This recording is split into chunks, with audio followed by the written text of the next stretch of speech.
The following is an Operation Podcast production. Like 2020 was the beginning of a new era of podcasting. And it was the first time where I was hearing woman after woman telling their stories in detail and like literally not giving a about what anyone thought, and made me go, oh my God, no, I really am not the only person with this terrible off up story. Please realize that you are not the only person. You are not alone. You feel like we have to compete to get the man. Mm-hmm. Like there isn't enough to go around. We have to compete to get a high paying job. There certainly isn't enough to go around for women. Mm-hmm. We have to compete to get the attention because everybody's tits are out. Like, you know what I'm saying? Like right. There's inherently like the patriarchy is so deeply woven in, mm-hmm. right? That there is so much competition inherent in what it is to be a woman. A decade into leading transformational movement for women around the world for a global female empowerment company, I was at my lowest as a woman, a wife, a mother, and an empowerment teacher. I was completely lacking that feeling of life being juicy and full of possibilities. I felt stuck, lost, and a deep need to shift from suffering to satisfaction. I just didn't know how. It's taken me another decade to rise from those ashes of my former self. It's taken me 4 of those years to research and develop the practice I had so deeply needed so long ago. That is Soul Sway. And I'm so excited to share it with you. It's not just another Simon Says fitness or meditation program. We don't need more of those. The ones that propagate external agendas, perfection, and performance. No. We as a society are ready for the next level of fitness, one that addresses and strengthens all of who we are, mentally, emotionally, physically, and yeah, even spiritually. None of us are served in compartmentalizing what makes us whole, especially in our daily self-care practices. Using a groundbreaking blend of somatic movement, mindfulness, and meditation that uses science to soothe your nervous system and spark your inner fire, set to a curated kick-ass soundtrack with immersive cinematic backdrops, we've designed this experience to transport you to inner freedom. Expect results like authentic confidence, a regulated nervous system, feeling revitalized, resilient, and restored in a body that you love. This is a practice for anyone with a body. So yes, I am talking to you. And because I know it works and I want this so badly for you, I'm giving you not only a free week pass, but an additional 50% off your first subscription, monthly or even annual. Head to www.soulswaypractice.com and use code LAMN50 to subscribe. This is your Look at Me Now moment. I hope you seize it. And trust me, science has never felt this good. Are you ready for a wild ride? I'm Alexis Artin, and I invite you to strap in because this is more than a podcast. This is Look at Me Now. Hey, everybody. Welcome back to another episode of Look at Me Now.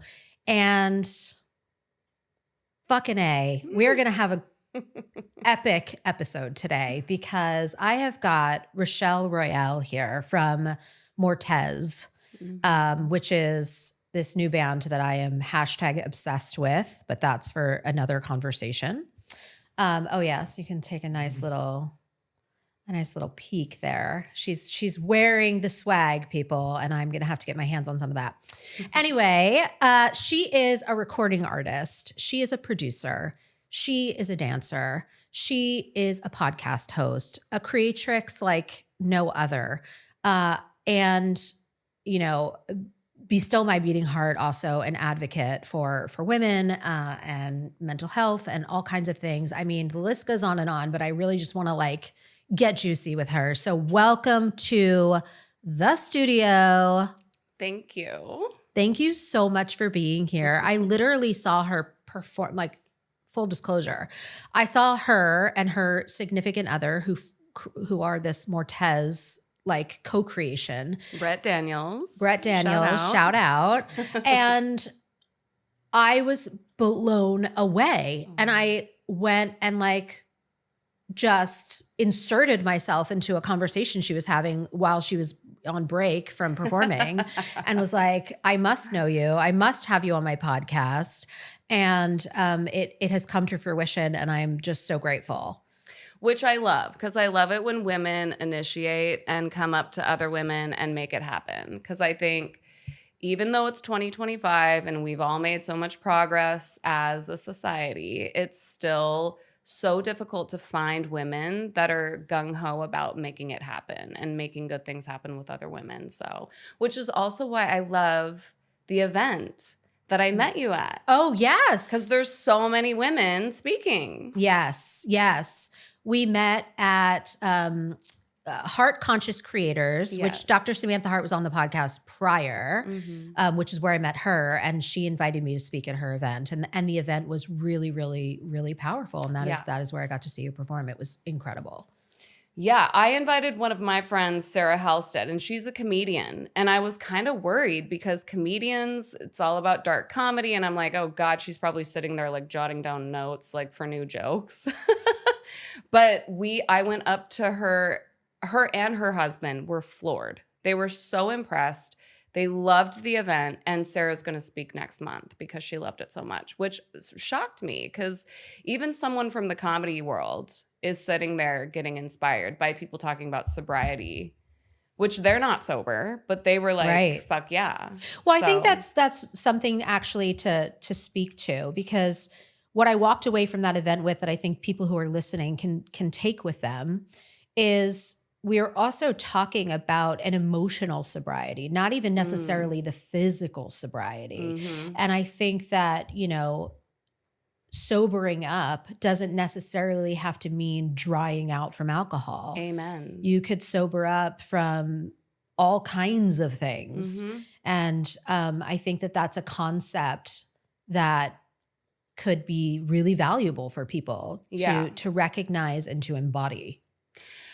I love saying, dear millennial women, or just millennials in general, like, forgive yourselves. Like Whitney Cummings, I was listening to her this morning. Shout out Whitney Cummings. I love you. She's like, if you said or did anything inappropriate 20 years ago, you have to forgive yourself because the world was so different. And I think for me, I mean, obviously I went through horrific events that I am still recovering from to this day, but also just recovering from moving to LA in 2010 and being surrounded by a pop culture that was so toxic and disgusting that it's like, I need to continue to listen to these stories to help, like, take away the layers of shame and just, I mean, there's so much that I'm sobering up from, probably for the rest of my life. Yeah. Especially my mother, like that whole topic, I'm sure we're going to get into, but it's like sometimes we become a product of our environment, and it's really gnarly. So I'm glad that now we're in the age of Aquarius, where it's not woo-woo or BS to have a spiritual healer as your therapist, or to have crystals, or to journal every day, and it's not some throwaway joke that people talk about, like tools to heal. It's like, no, this shit actually works. Yes. And I love that you are just coming out of the gate, putting on blast that there have been an immense amount of reckonings recently with the toxicity, particularly in the culture of the music industry per se, and how there are certain things in the past that we get to forgive ourselves for. And then there are other people who are being now held accountable for things in the past that were unforgivable, right? So it's an interesting time. Everyone's going to jail. So you heard it here first. Yeah. Oh boy. It sure you is. haven't made it until you've been to jail, people. No, but that's what it feels like. Like if you're at the top, if you're a 1%er, it's crazy if you're not convicted of something. Like what are the charges? Like when I know that I'm about to go to an event, and if there's celebrities there, if it's a male celebrity, nowadays I Google their name and I'm like, charges, or like what were they or like scandal, or like just their name and then assault? Because I'm like, they probably have been. Yeah, I mean, it's an awakening moment. Yeah, it it's is beautiful. a sobering moment. Yeah, you know, to bring back that concept. Right. Well, let's talk about you and your story, right? Because you are now somebody who stands in her personal power. You are somebody who is modeling for other women that it is okay to own your story, that you have the right to reclaim your story and to peel away any sort of like external, internalized agenda or shame or whatever, or label or judgment from your experience. And that is a process, right? Because like you said, the way that we were affronted and the way that we knew life to be, including how we got through things and, you know, what we ended up believing about ourselves and about the world as a result of those things, is very different now than it was at that time. But as I always say on this podcast, our mess becomes our message, right? Yes. And it's through the fire that we transform into, you know, the heroic woman that you are now, the sheroic woman that you are now. So can you walk us back into, you know, the roots, the seeds from which this all began? Yes. Okay, so mom and dad were very young, first of all. Mom was Miss Los Angeles. She was, you know, a beauty queen, a dancer, but the home life was awful, terrible. Her father was super abusive. You know, my grandma was abused, and the kids had to grow up in that household. And that was her foundation. I mean, that is what she knew, was the fighting, the alcoholism, the abuse. And then her being she was a very beautiful, talented woman, and no one gave her the tools for boundaries or self-respect or how to deal with men. And she then experienced abuse and moved to LA and immediately had a very successful career as a dancer, was in movies and television shows, and married her first manager, who then abused her. So that was her experience. Her whole life was, you know, just be talented and sweep it under the carpet and deal with the abuse. And when she met my dad, she really wanted to know God. And he came from an Orthodox Catholic family, but he was kind of like separated from religion altogether. But he's like, if you want to know about it, I'll teach you. So they fell in love. He gave her that piece that she was missing. And then she opened up her first dance studio, which turned into 3 dance studios and over 2,000 students in the Bay Area, which is insane for a person that grew up the way that she did. But doesn't it also make sense? Because a lot of the time we find that people that are super successful are almost running from their past. Yes. One word answer. Yes. So it blew up. All of a sudden, she's the owner, director, choreographer of one of the most well-known dance studios on the West Coast. We were competing in New York, Vegas, LA. You know, we knew all the top dance studios. That was my life. And so I kind of had like the facade of a good childhood. When I was at the studio, I was there 3 p.m. to 10 p.m.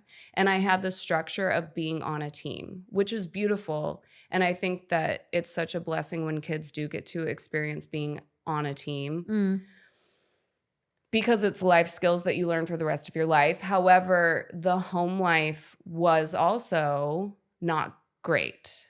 It was not good at all. And I had 2 younger brothers. You just don't really understand what that all means when you're a kid. And I think I looked at my mom as this person that just ran shit. So I was like, okay, well, it must be normal if it's mom, because like she's in charge of all of this amazing stuff. So when I go home and mom and dad are fighting or shit's weird in their marriage, like I guess that's just normal. And also, like, we're talking about a 20-year-old boy that married a 24-year-old lioness, goddess, wild woman, Yes. you know? And Yes. so that sucks because he was not ready to be a dad. But he, you know, anyway, so I think, and then what happened is my mom was the breadwinner and the superstar for a very long time. Then my dad got his chance to be the star, and my parents moved to Oregon to get the big house on the hill. And that was the beginning of the downfall of our whole family. And it was like my dad experienced being the breadwinner, making all this money, having power, and he was gone all the time. The boys started to suffer because of that. My mom was like, where's all of our money? He was lying. He was cheating. And she was losing her fucking mind, as anyone would. Yeah. What was the impetus for your mom to like Sell the uproot studio? herself, you know, like step away from her own power to accommodate him having, you know, his moment of egoic fulfillment? I wish that she hadn't. And to this day, it would have been so amazing to run it with her. I always think about that. Like, we could have had that as a mom-daughter team. But I do have to say, the reason why I would never open up a dance studio is because the parents are insane. They're out of their fucking minds. Dance Moms. I mean, I don't watch it, but I've seen a clip here or there, and it's something. Insane. Yeah. And we're talking about an 8-year-old, and their whole life is revolving around the rhinestones, the crop top, the 25 different costumes. I mean, they're spending like $5 to $10 grand a month just on classes, on training. And then not to mention the costumes, the cost of.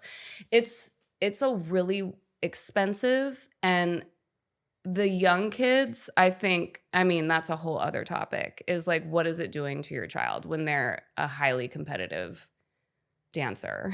What did it do to you? I was fine until I was 16 is when the anxiety and the panic attacks started to happen. I started to lose my memory. My mom and I did not have a relationship. We fought. That was it. We came home and fought. And there was no physical, there was no hugging.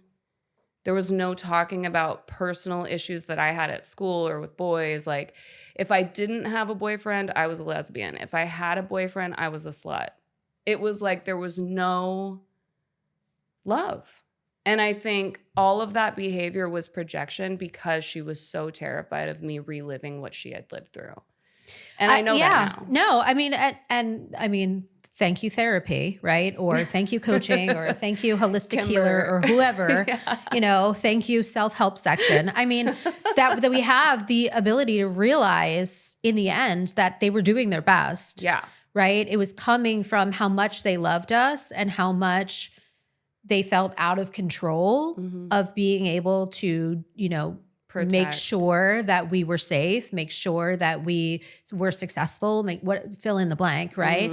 But they really are. They're doing their best out of what they think the best thing is for us at the time. And oftentimes their, you know, nervous system is flooded and dysregulated, and they're making decisions from that place. Yep. And I mean, I'm a mother now, and I know that I do that, and I'm a fucking trained professional. Yeah. So, you know, we are these primal creatures at times that, you know, it's, you know, for better or for worse, you know, sometimes the mama lion will, you know, bat at and take down her cub to put him in line.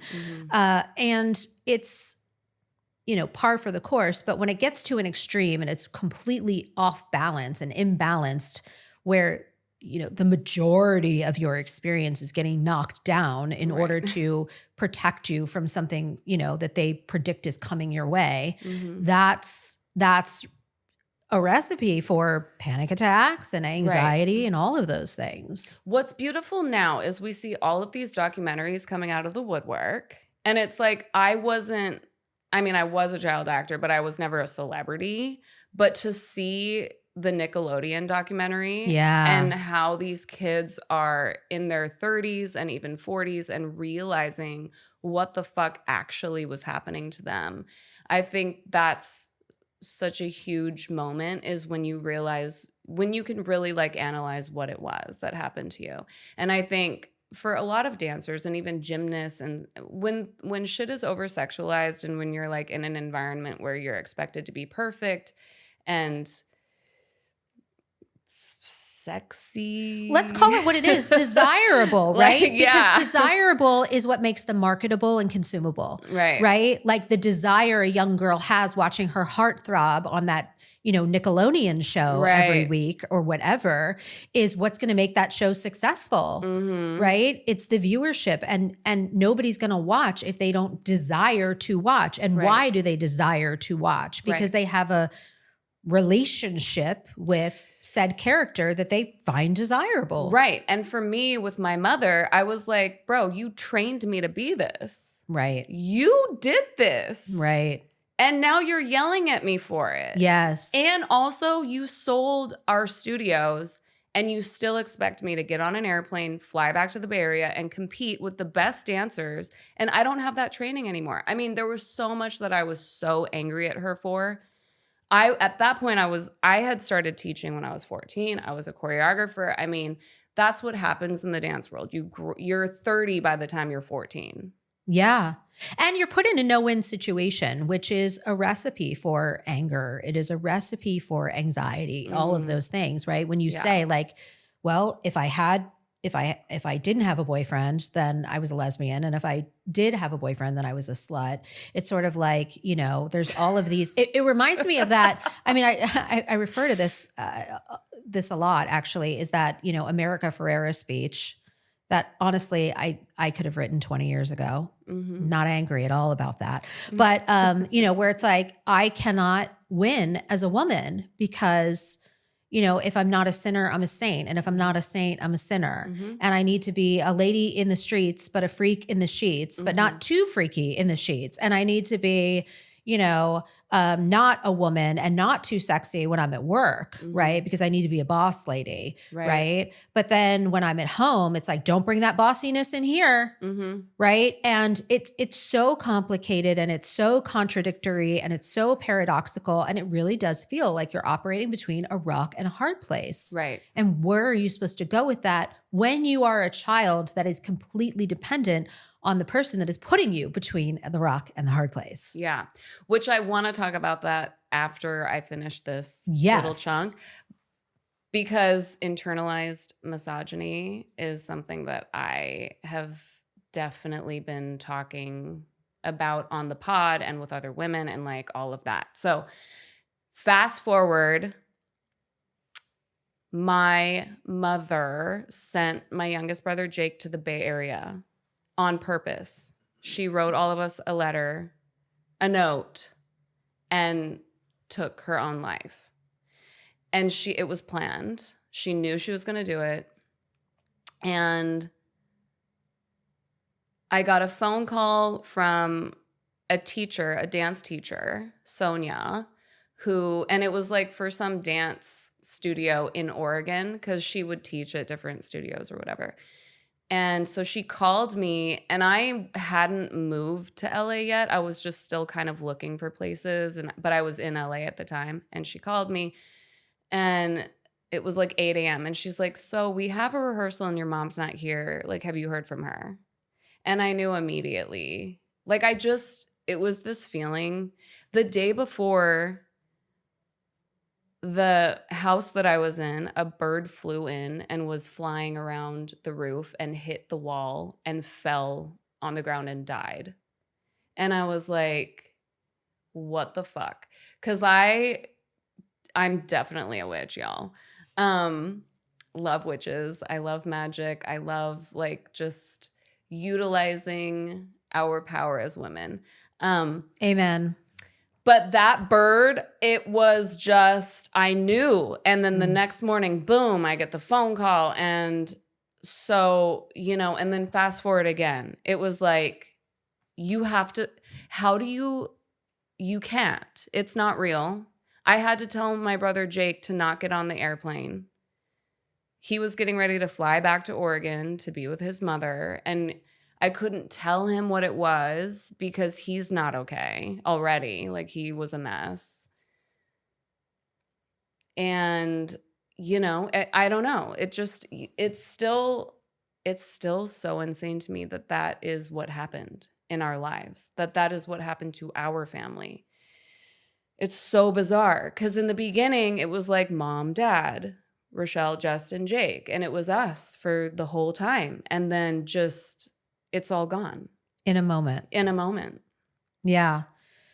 You know, I talk about this a lot because, you know, my story that resonates in parallel to what you're saying was my aunt and uncle died in a plane crash. And, and there was life before the phone rang, and then there was life after the phone rang. And, you know, it's so amazing now, the association that my nervous system has with the phone ringing. Right? And it's just this simple sound, and anything could be on the other end. It could be a fucking telemarketer, you know, like it could be my best friend. Like before I look at who's calling, right? But there is something intrinsically wired into my nervous system that the sound of a phone ringing holds in it the potential for your entire life to change. Truly. I feel like that's why most of us have notifications turned off, or like, yeah, I mean, it's, and again, like to bring back the phrase, like it's a sobering thought, right? Every time the phone rings, it sobers me up. Yeah. Right? It brings me back into this state of, you know, whether it be hypervigilance or whether it be just almost a perspective shift of like what's important on such a micro level. I can't say that I'm even consciously thinking about it, but there's just life before something happens, and there's life after something happens. Right? And it can look drastically different depending on what it is, right? When I got my cancer diagnosis, there was life before hearing you have cancer, and then there was life after it. Yeah. Right? And everybody can relate to this in one way or another, right? Anybody that's listening to this, we've all had experiences when you feel the world turn on its axis and you know that it will never be the same again. Right? And that it can be for, you know, horrific reasons. It could be for joyous reasons, right? Like having a kid completely changes everything. The moment they hand you that baby and you're like, oh, wait, I have to take care of this thing for the rest of my life. You're going to let me leave with this thing. I have to, this is on me now, like forever, forever. You know, but there are these just crucially pivotal moments that they change everything. And how in the rear view mirror, right? Because hindsight is 2020.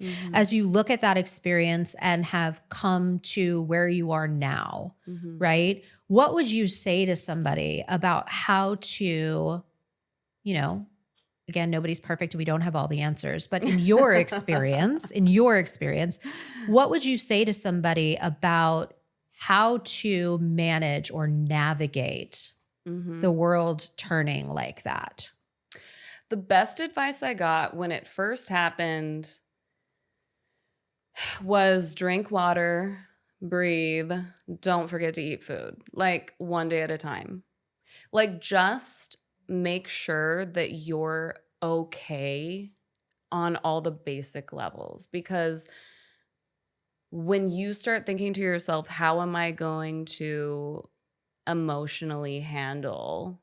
I mean, I have road rage. Everything is a trigger. I have PTSD. Like everything affects me emotionally. So I have to bring it back down to like, hey, maybe just sit and breathe for a second. Maybe just journal for a second and just remember to like feel your heart beating. Like, because these things are so severe and traumatizing that sometimes there is nothing that will help.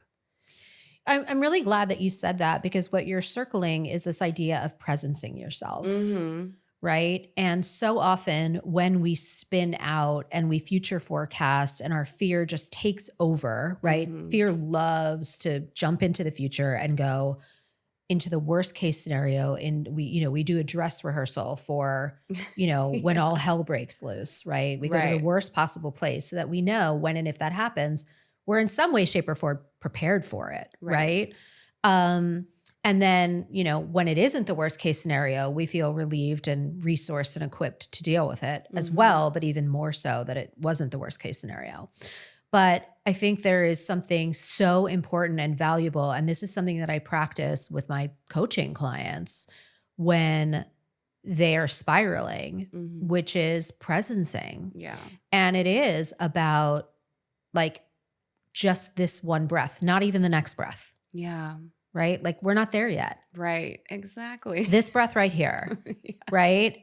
What am I certain of? Like what are the facts, right? I actually don't know what's going to happen one moment from now. I don't know if the phone's going to ring and it's going to be good news or bad news or whatever, right? What I know in this moment is I'm breathing. What I know in this moment is I can feel my heart beating. What I know in this moment is gravity is still working. I'm grounded. I'm tethered to Mother Earth, all of those things. And I think that the more that we hold on to facts, the less we can kind of like swerve off or be sucked out into the vortex of fear and what could potentially be lying in the future. Right. And to your point, drinking, eating, breathing. Yeah. If you think about it, those are the most primal aspects, right? That is so body oriented. Yeah. And it's going back to like having a baby. That's you're like regressed into being an infant and all you have is the present moment. And in those present moments, those are the things you need to stay alive and sustained through, whatever environment you're in. With anger, I think anger is the number one thing that I've had to work through. I have a lot of rage, and a lot of it is people don't know how to check in. A lot of people did not check in with me, Justin, or Jake, and that really fucking pissed me off. But people don't know how if they're not in that place, and I've had to let that go. I've had to let go of my dad talking to me about my diet is why I'm crying. And I'm just like, no, you're a white man with no emotion. And this is the only thing you know how to fucking tell me. Because I want to talk about mom and you don't have the fucking capacity. So you're just like, take these Chinese supplements. But Problem solved. Check it off the list. Like, fuck that guy. But seriously, though, he did have a point but it's both. You can't just, oh my God. It's like, both. have the conversation. And take the supplements. Yes. Yes. I mean, it's not rocket science. No. Yes. And to your credit, you have an awareness at this point that everybody is operating from a place of selfishness, from a place of what they're feeling, what they want, what they don't want, right? They don't want to feel uncomfortable. They don't want to face their own mortality. They don't want to deal with their own grief. Absolutely, they don't want to feel like they don't know what to say. They don't want to feel like they're going to potentially upset you or make things worse. They want to feel like they're valuable to you and they're helping you in some way. I mean, who knows what they're thinking or feeling in their lack of approaching you or checking in on you. But in that moment, there was, an anger, and now there is more of with time and space and healing and all of that stuff, okay, well, I see that you did what you had to do to take care of yourself. And now I'm doing what I need to do in order to take care of myself. Right. Another piece, not of advice, but like something that truly helped me was like 2020 was the beginning of a new era of podcasting. And it was the first time where I was hearing woman after woman, person after person telling their stories in detail and like literally not giving a fuck about what anyone thought. Mm-hmm. And it took the weight off my chest in so many different areas of my life and made me go, oh my God, no, I really am not the only person with this terrible, awful, fucked up story. It's like, please realize that you are not the only person. You are not alone. And that's such a overused cliche phrase, is you're not alone. But it's like podcasts literally saved a piece of my soul, truly. I mean, but it's cliche for a reason. It's cliche because it catches. It's sticky. It's true, right? And to double click on this, like sort of like avenue of inquiry is, I mean, you talked about like internalizing misogyny, and I think when it comes to the patriarchy, right, it loves to separate and isolate women. And because our power does come from when we commune, and we have a culture of collaboration and all of those things. And also in that isolation comes I don't know if you're experiencing the same thing as me. So the isolation creates a deeper sense of shame, right? And we become as sick as our secrets, right? Yep. And without that communing and through that isolation, the shame, the dial on that turns way up, and nobody's talking about it. And we don't realize that we're not alone. And that's, to like kind of put a button on this, I was watching a Diddy documentary last night. Sorry, not sorry. I was watching one. And, human behavior is, I mean, even in college, I took like a course about like law and deviant behavior, like just the depravity, like the shadow side of human behavior is so fascinating to me.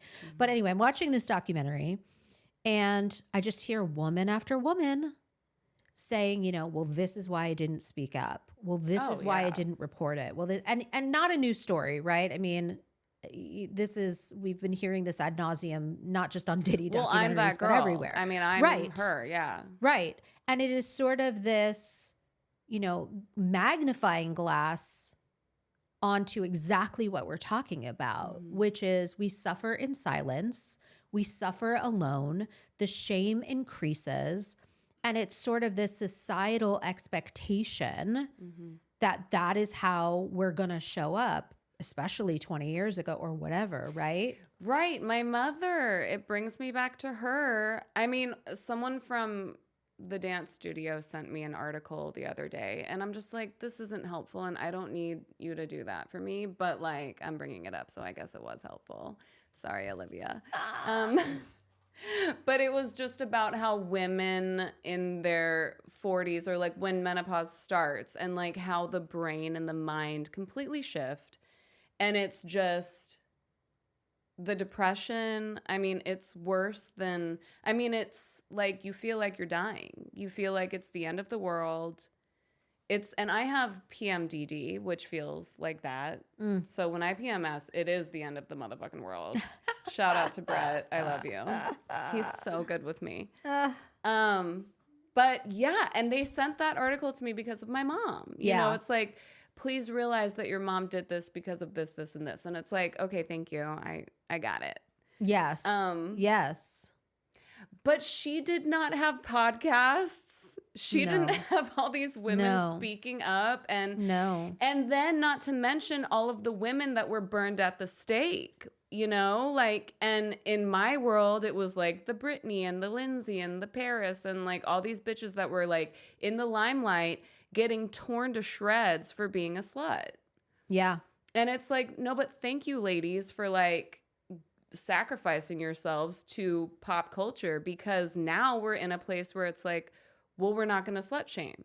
But then now I'm in a place where I'm in a loving, committed relationship, and I'm coming out of the pop music world as a solo artist and into now we're this symphonic rock orchestral Florence and the Machine thing. And I'm like, oh my God, I got to like cover my tits.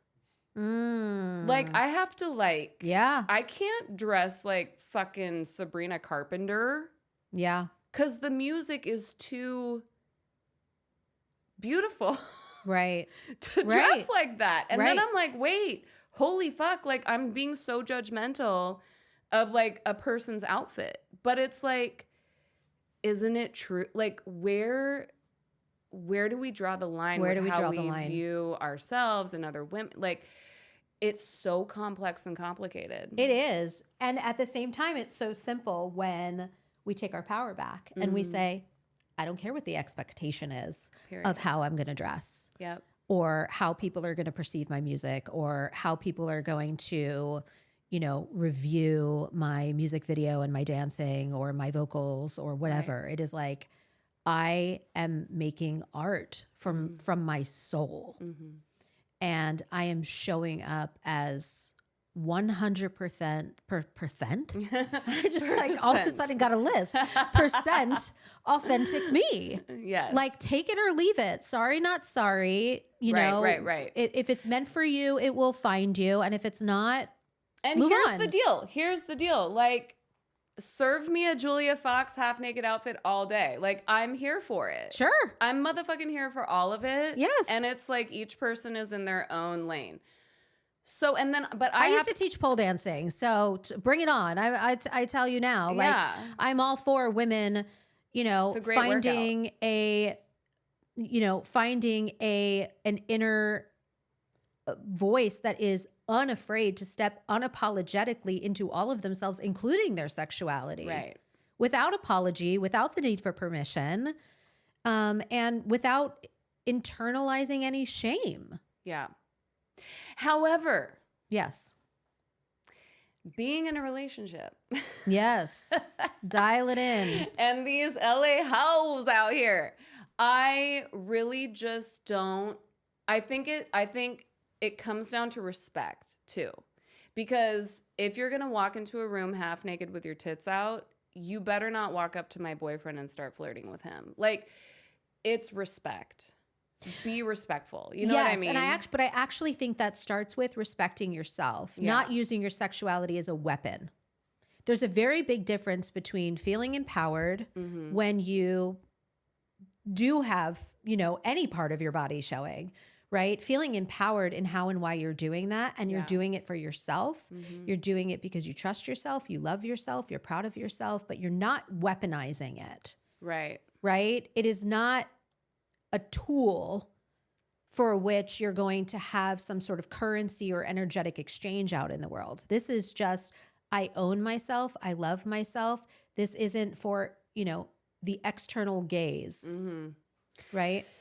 Which it's going to happen, ladies. Of course. I mean, men are going to look at you. Women are going to look at you. Of course. Well, 90% of communication is nonverbal. Right. So, you know, part of how you walk, how you talk, how you present yourself, that is part of the conversation about how you feel about yourself. And also, when I start to spiral, because I am a jealous bitch and I'm a Capricorn, so it's really intense when I'm not okay with these bitches out here. I have to say to myself, what would Abraham Hicks do? Right. What would Gabby, what's her face? Bernstein? Yeah. What would Gabby Bernstein do? Okay. Create your own reality.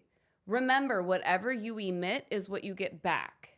So then I have to check myself and I have to check my own energy and be like, hey, are you creating chaos out here? Are you casting spells for bad shit to happen?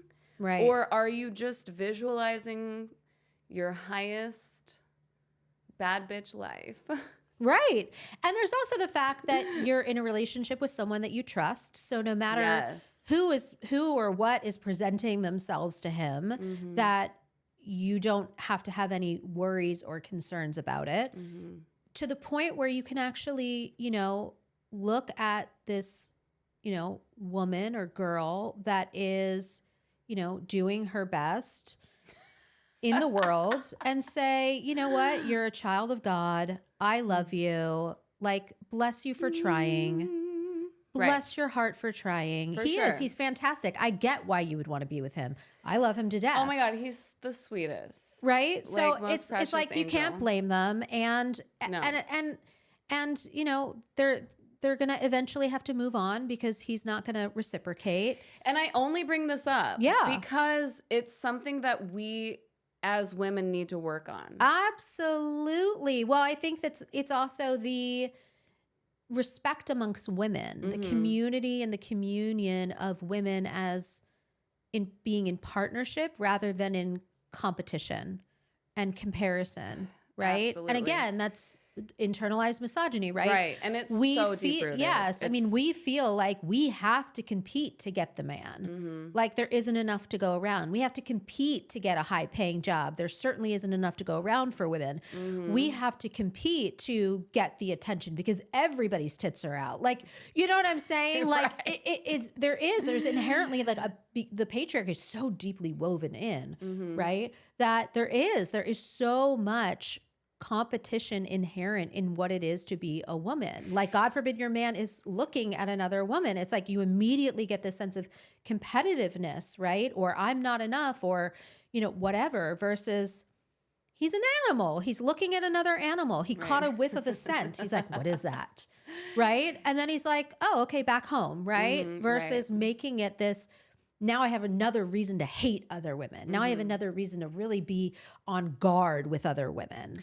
And also for my own personal journey, it feels like such a flex to not have to dress.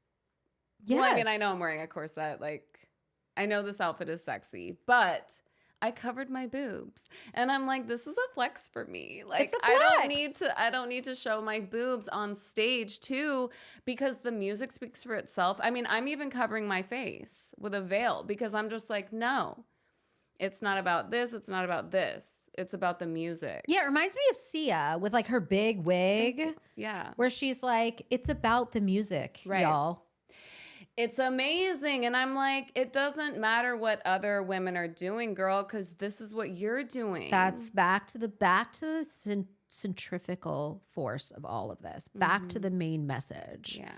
Right? The main character energy of I get to animate this shit and I get to make it look like whatever I want. And if this cartoon isn't for you, go find one that is. Go find a Nickelodeon show. Right. Right. Like, we're out. It's all good. You know, I had a boy band on my podcast, and the ages are like 16 to 22. And I'm just like, I really, like, what's the word? When you, not harass, but yeah, I berated them. Like, I gave them shit. Because they're gearing up to do a tour, you know, like they're gearing up to be super famous, like the next whatever NSYNC. And I'm just like, as writers, are you guys planning on writing something other than, hey baby, come and do me? Like, right. Are you guys gonna write like real shit Right. ever? Or are you just gonna sing songs about sex? And it was like heartbreaking to hear the younger ones like totally clueless and just talk about like, yeah, I just want to write about things I see during the day. And it's so sad because that is what they want to write about, but they signed up to be in a boy band where the requirement is to be this over-sexualized thing for girls. Yes. And I'm just like, here's this all over again. It's 2025 and we're still doing this in Is it still that like the corporate, like we're producing a band, like it's very manufactured and it feels so old school to me. I'm just like, isn't this the new they're era? still doing that. Yeah. It's still happening. And so as an artist, I'm just like relief. Like, I'm so glad I'm finally stepping away from that bullshit. It's so exhausting. Yeah. It's like we get to write songs that are so deep and like a fucking call from the soul and the gut. And it's guttural. Like, it's like, that's why I loved it so much. thank God. Anyway. Yeah. I'm okay. Well, here we are. I'm all over the place. I mean, that's like my welcome to my brain. So talk to me about now. You guys have, how long has Mortez like been this active, living, breathing, creative force that it is. Here's the deal. Yes. When I met Brett, I was dead inside. I was going through the motions. I agreed to do a show for my friend Blair as Rochelle Royale. And I didn't want to do it. I didn't want to sing anymore. I've quit music so many times. Like, I don't want to be a girl in the music industry anymore ever again. Like, it's so exhausting. But I went, and Brett was there because his friend was drumming. There was like a full band. Shout out to Zach, amazing drummer. And Brett was there just chilling. And when him and I started dating, I was like, look, I really don't want to do music. Like, I need a break, and I just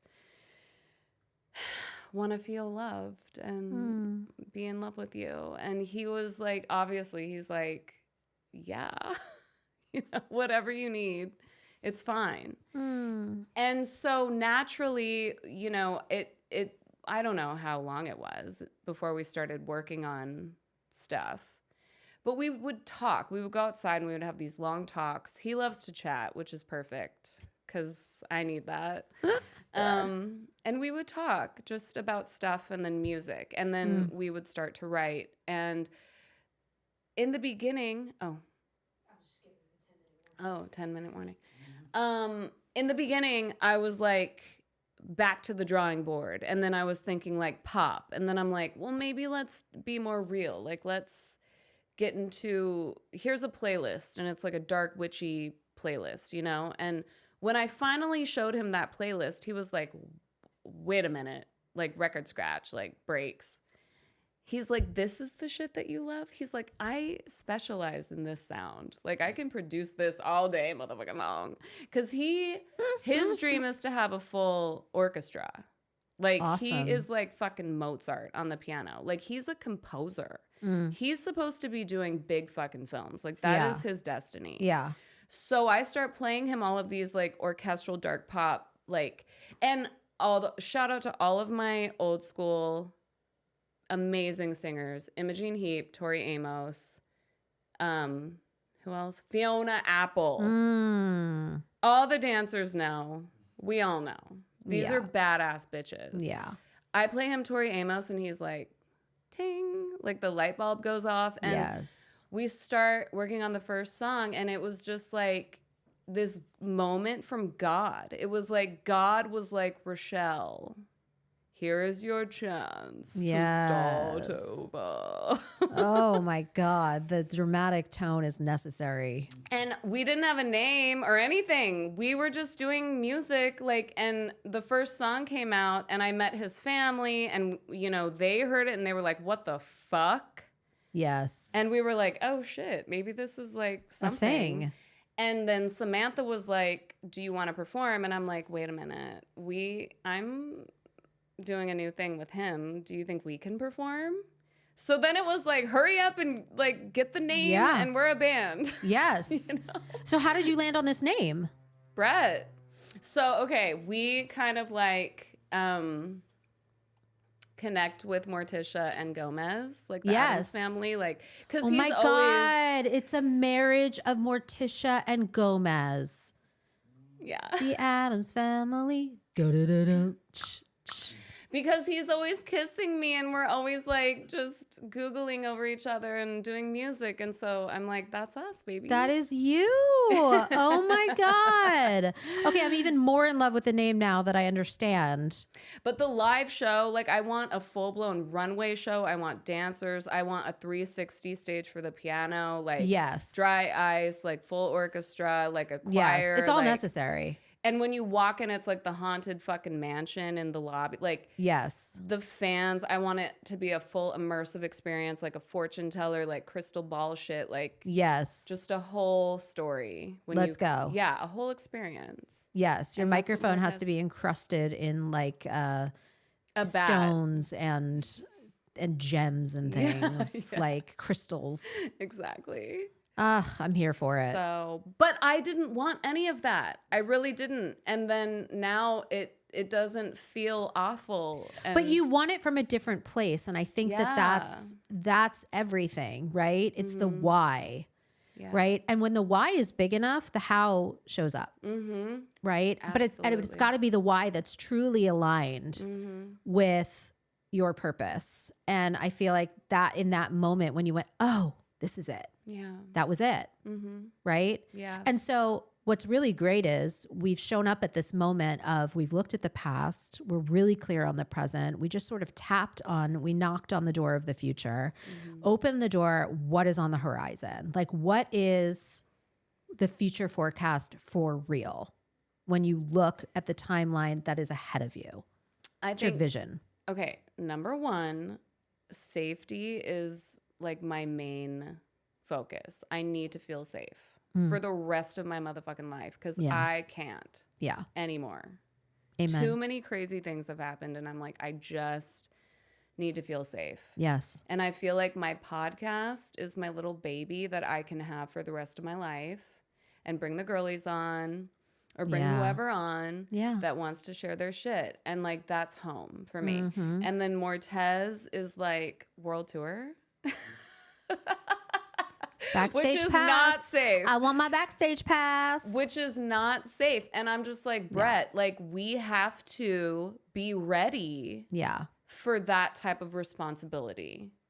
And everything we're going through now on a daily basis, I'm like, this is happening on purpose to prepare us for tour. Because tour is so, it's not just physically draining, but it's like you're surrounded by demons all the time. Yeah. People are crazy.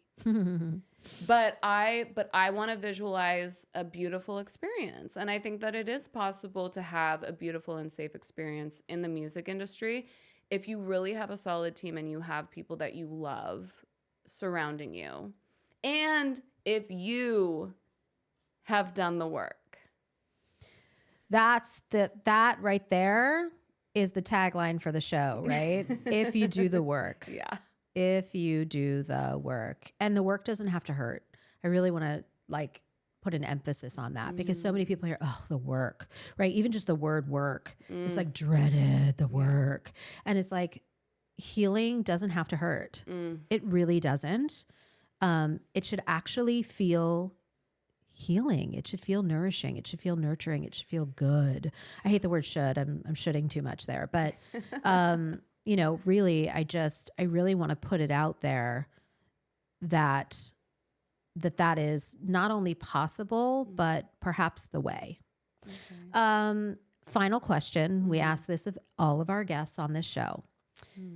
If you had a mirror right now in front of you and you were to shut out all of the external noise, anything that anyone would think about you, feel about you, has said about you, hasn't said about you, did for you, didn't do for you, no matter what you've done or you haven't done, that you are worthy of love. If you were to have a look at me now moment in the mirror saying, I acknowledge you, I validate you, I've got you, nothing else matters for the you that you are now and all the yous that you've been up until this moment, what would you say in the mirror?